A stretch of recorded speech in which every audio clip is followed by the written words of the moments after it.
আসসালামু আলাইকুম রহমতুল্লাহি ওয়া বারাকাতুহু। Welcome to my channel NK official.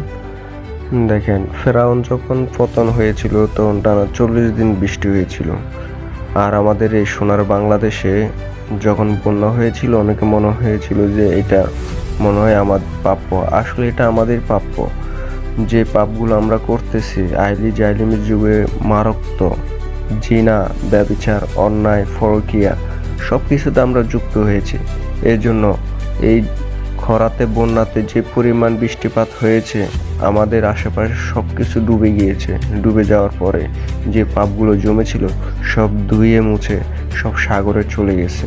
তাহলে বুঝে নিতে পারেন আল্লাহ এক, অদ্বিতীয়, ওনার কোনো শরিক নেই।